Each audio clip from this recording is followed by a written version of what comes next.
Hyderabad book fair exhibition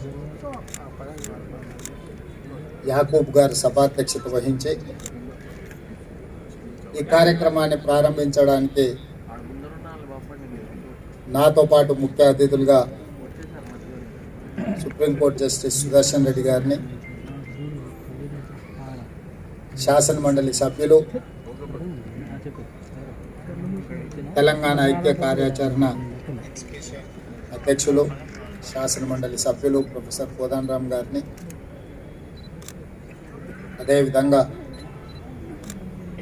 సహచర మంత్రివర్గ సభ్యులు జూపల్లి కృష్ణారావు గారిని, సహచర మంత్రివర్గ సభ్యులు పొన్నం ప్రభాకర్ గారిని, పెద్దలు శ్రీరామచంద్రమూర్తి గారిని, తెలంగాణ సమాజంలో కీలకమైన ప్రముఖుల వ్యక్తులందరినీ ఈ కార్యక్రమానికి ఆహ్వానించి ఈ కార్యక్రమ వేదికలకు తమ కలం ద్వారా, తమ గలం ద్వారా ఈ సమాజానికి చైతన్యాన్ని అందించడమే కాకుండా ఈ సమాజం ప్రజా పోరాటాలు నిర్మించడానికి తమదైన ప్రయత్నం చేసిన కవుల కళాకారులను పేరు ఈ వేదికలకు పెట్టడం ద్వారా ఇక్కడికి వచ్చే పుస్తక ప్రియులకు పుస్తకాలలోనే కాకుండా ఇక్కడ ఉన్న వేదికల ద్వారా కూడా ఒక సందేశాన్ని ఇవ్వాలన్న ఆలోచనతో ఈ కార్యక్రమాన్ని నిర్వహించినందుకు నిర్వాహకులకు మనస్ఫూర్తిగా నేను అభినందనలు తెలియజేస్తున్నాను. ఆనాడు ఉమ్మడి ఆంధ్రప్రదేశ్ శాసనసభకు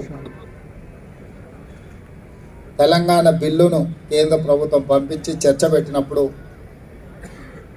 నేను ఒక అంశాన్ని ప్రస్తావించినప్పుడు ఎవరో పెద్దలు సూచన చేస్తే, చరిత్రలో ఎప్పుడూ తెలిసిన వాళ్ళు రాసుకునేదే చరిత్రగా ఉంటుంది, కానీ పోరాటంలో అసూలు బాసిన వాళ్ళు,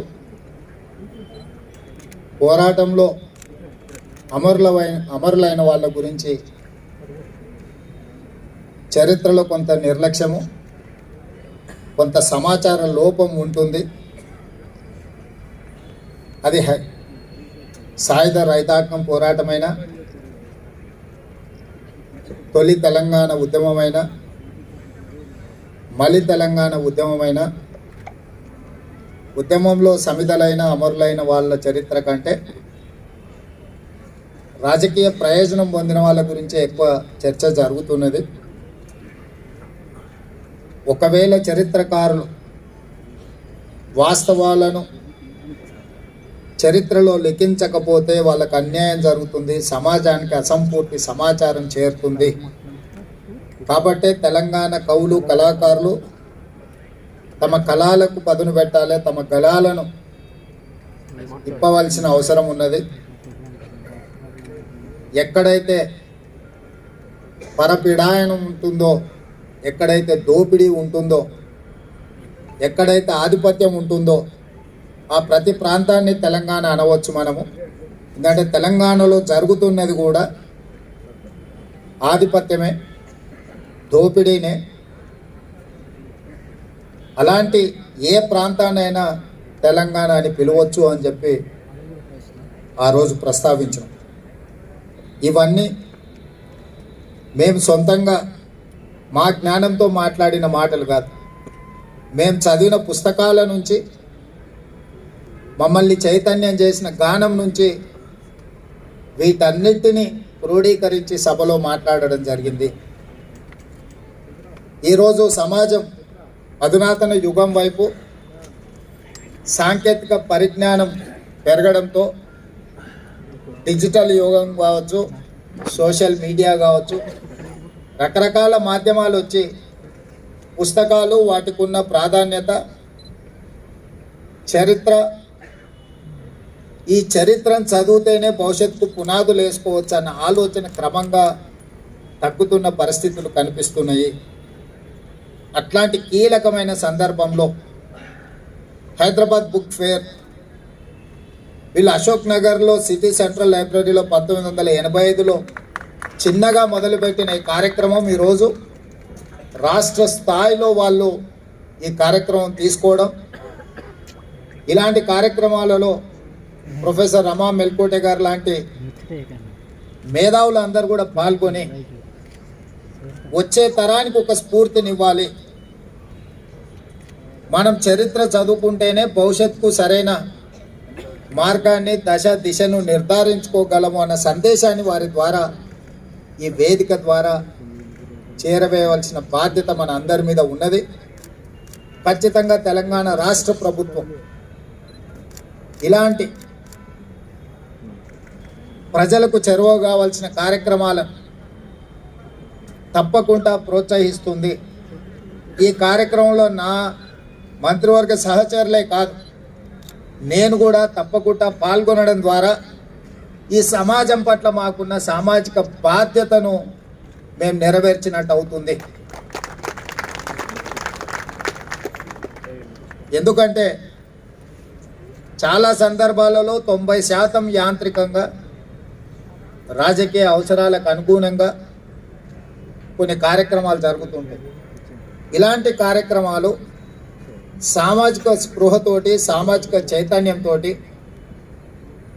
ఈ సమాజంలో వస్తున్న మార్పు మంచిదా చెడ్డదా, ఆ మార్పు సమాజానికి ఏ రకంగా ప్రయోజనం చేకూరుతుందని విశ్లేషించుకోవడానికి పనికొచ్చే వేదికలు ఇవి.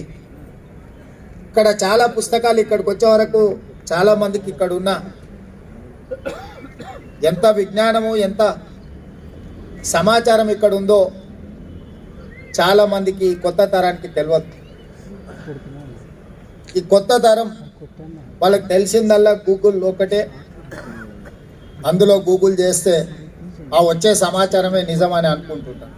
అందులో ఎవరో ఒకరు చేరవేసిన సమాచారమే మళ్ళీ వాళ్ళు చదువుకుంటున్నారు. అది వాస్తవం అవాస్తవానికి మధ్యలో there is an gap between truth and లై. ఎవరు ముందుగా అందులో ఏదైనా సమాచారాన్ని పెడితే అదే నిజం అనుకునే భ్రమలు. అందుకే ఎప్పుడు కూడా చరిత్రకారులు రాసిన పుస్తకాలు చదవడం ద్వారా చరిత్రలో కనుమరుగైన గొప్ప వ్యక్తుల గురించి తెలుసుకునే అవకాశం ఉంటుంది. అది నేను సంపూర్ణంగా విశ్వసిస్తున్నాను. ఎందుకంటే పోరాడి అమరులైన వాళ్ళ గురించి ఎవరో ఒక చరిత్రకారులు రాస్తే తప్ప రాసుకోవడానికి లేదు. గెలిచిన వాడు ఎవడైనా తన గురించి గొప్పగా రాసుకుంటాడు, ఎందుకంటే అధికారం తన చేతిలో ఉంటుంది. రాసేవాళ్ళు రాయించే వాళ్ళు వాళ్ళకు అనుకూలంగానే ఉంటారు. వాళ్ళకు అనుకూలంగా రాయించుకున్న చరిత్రనే నిజమైన చరిత్ర అని భ్రమలు కల్పించే విధంగా మనం కళ్ళ ముందు 10 సంవత్సరాలు చూసినాము.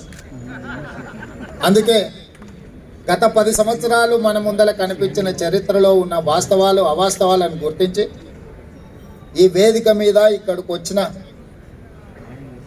కవులను కళాకారులను, అందుకే ఈ మధ్యకాలంలో తెలుగు యూనివర్సిటీకి సురవరం ప్రతాప్ రెడ్డి గారి పేరు మనం పెట్టుకోవడం జరిగింది.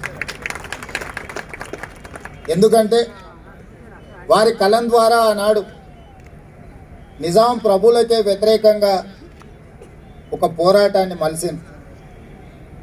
కాళోజీ గారు కావచ్చు, దాశరథి గారు కావచ్చు, ఇలా చెప్పుకుంటూ వెళ్తే చరిత్రలో చాలామంది కవులు కళాకారులు మనకు స్ఫూర్తినిచ్చిండ్రు. మలిదశ తెలంగాణ ఉద్యమంలో కూడా అందశ్రీ గారు కావచ్చు, గద్దర్ కావచ్చు, కోరెటి వెంకన్న కావచ్చు, బండి యాదగిరి కావచ్చు, గూడ అంజయ్య గారు కావచ్చు, ఇలా చాలామంది కవులు వాళ్ళ సాహిత్యం ద్వారా పోరాటాలను నిర్మించడమే కాకుండా మాలాంటి వాళ్ళను నిజమైన తెలంగాణ ఆకాంక్షను వివిధ వేదికల ద్వారా మాట్లాడడానికి, వినిపించడానికి వారి స్ఫూర్తినిచ్చిండ్రు. ఇలాంటి పుస్తక ప్రదర్శనలు భవిష్యత్ తరాలకు మన చరిత్రను చేరవేయడానికి ఉపయోగపడుతుంది. నిజమైన చరిత్రను చేరవేయడానికి ఏర్పాటు చేస్తున్న ఇట్లాంటి పుస్తక ప్రదర్శనలకు ఈ తెలంగాణ రాష్ట్ర ప్రభుత్వంలో సముచితమైన గౌరవము, సముచితమైన అవకాశాలు ఉంటాయి. ఏదైతే అంశాలను కొన్నింటి నా దృష్టికి తీసుకొచ్చారు, శాశ్వతంగా కార్యాలయానికి సంబంధించి కానీ, పుస్తకాలు విడుదల చేసుకోవడానికి అవసరమైన వసతులు కానీ, పుస్తక ప్రదర్శనలు చేసుకోవడానికి కూడా కొన్ని వెసులుబాట్లు, కొన్ని వసతులు ఉండాలని, వీటికి సంబంధించి పూర్తి వివరాలను ప్రొఫెసర్ కోదండరామ్ గారు ఏం చేస్తే బాగుంటుందో మరొక నివేదిక రూపంలో రాష్ట్ర ప్రభుత్వానికి ఇస్తే తప్పకుండా నిర్వాహకులు ప్రభుత్వానికి విజ్ఞప్తి చేసిన అంశాలను ప్రభుత్వం పరిశీలించి, ఎందుకంటే ఇది 4 కోట్ల తెలంగాణ ప్రజలకే కాదు, ఈ ప్రాంతానికి వచ్చిపోయే వాళ్ళ నుంచి సమాచారం సేకరించాలనుకున్న ప్రతి వాళ్లకు అది ఉపయోగపడుతుంది.